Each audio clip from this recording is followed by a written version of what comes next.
everyone, day 5 of Bookmas already, and I'm bringing you the books that I wish I could have gotten to in 2018.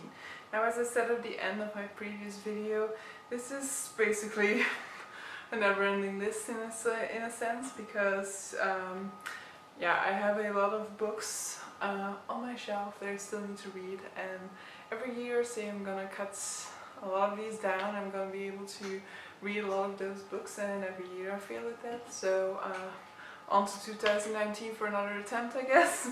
So these are the books that I'm most disappointed by not getting to in 2018, because some of these have definitely been on my radar a lot. And the first one of these is War and War by Laslo Kraznahorkai, because this has literally been sitting next to my bed for the majority of the year.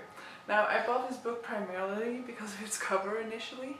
I mean, I didn't just buy it because of its cover, but the premise also sounds very interesting, but the cover definitely also helped.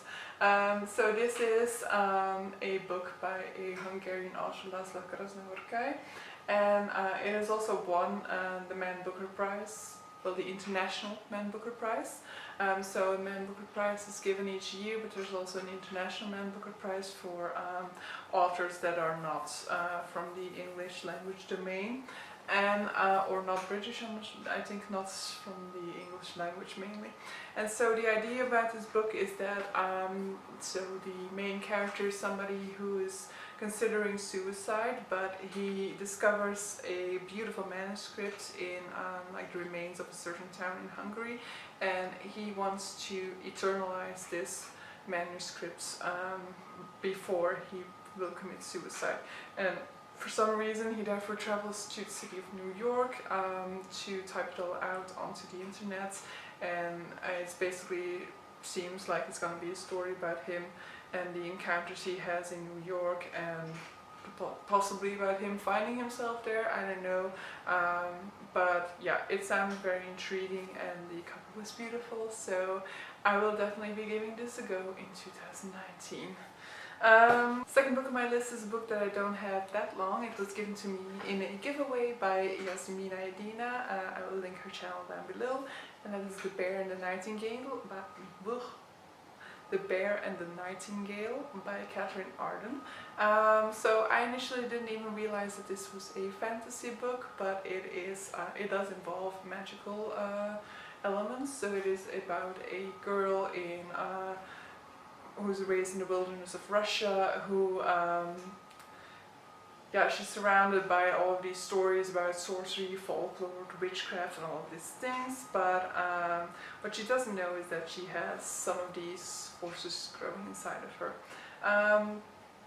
I hear a lot of booktubers raving about this one, and the third book in the series is coming out pretty soon, I think in January already, so it would have been nice to have gotten to the first two in 2018, but no such luck. So I'll try and make it a priority for very early on in 2019, because first of all the cover is also beautiful, and apparently it is super good, so I really want to get to it. Third book is a book that's not recent at all, but it is actually the first and only book at the moment that I bought purely because of BookTube, and that is The Kiss of Deception by Mary E. Pearson. I had never heard of the series or seen the series at all until I started watching BookTube, especially Reagan from Prue's Project, who rave about this in some of her older videos, and it sounded very intriguing, and so I definitely want to give it a go. It sounds like a perfect mix between maybe between like romance and then something that transcends this, because the problem that I often have is that you will read a book that's mostly centered around romance, and then once that there's like, yeah, the romance is resolved or whatever, the only thing that can happen is that the couple gets torn apart or whatever, but there's nothing more to the story than the love part of it. And based on the reviews I've heard, it seems like the series does manage to pick up a grander story in the second and third book, so I'm very interested to get to this in 2019. And then this one is definitely one that I'm a bit ashamed by not getting to in 2018, especially since I was super annoyed when the book didn't arrive in time, which is also what I'm blaming the fact that I didn't get around to it on.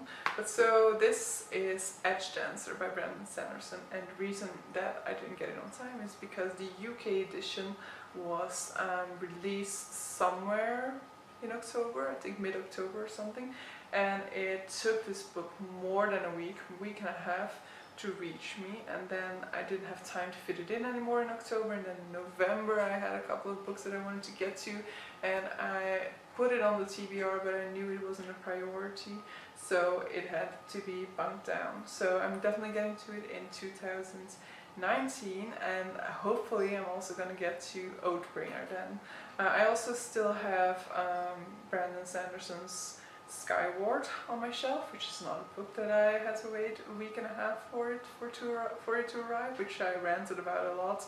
But yeah, I'm not going to be able to even read it within the first month of receiving it, so it wasn't really a reason to rant about it, okay? But in any case, I will be trying to get to this one and Oathbringer probably next year, maybe not Skyward. I'm not going to put too much pressure on me for that one at the moment. I really want to get to Oathbringer. And then the final book that I have here is a book that is also totally not a new book, but it is a book that I had put on my 2018 TBR and I didn't get to it. There are multiple books in my 2018 TBR, and War and War was, for example, also one that was on there, but there are a couple of them that are on there that I don't think, I mean, I'm not too mad about myself about not getting to them, and I also don't think I'm going to necessarily put them on the 2019 TBR neither, but this one I will definitely be transferring, and that is The Fountainhead by Ayn Rand, because I'm very intrigued to get started on one of Ayn Rand's books. I have no idea what they're about. I'm expecting some weird stuff, but I really want to see for myself what the stories are about, basically, and what I feel about them. I don't know why I'm super intrigued by these, but I really am. So if you've read this and you want to encourage me to read them, please do. If you want to discourage me from reading them, sure, go ahead as well. But yeah, I'm putting it on my 2019 TBR again. My 2019 TBR will be more ambitious than my 2018 TBR, so I'm not sure whether I'll get to it, but I'm hopeful. But so yeah, these, what is it, 1, 2, 3, 4, 5? These 5 books were the ones that I'm most dissatisfied with not having gotten to in 2018, especially the ones that were on my 2018 TBR. I knew all year that I wanted to get to them, and I still didn't get to them. But like, some of them are more recent, but still I would have liked to be able to get to them, but I will definitely prioritize them in 2019. So see you tomorrow with the most surprising books of 2018.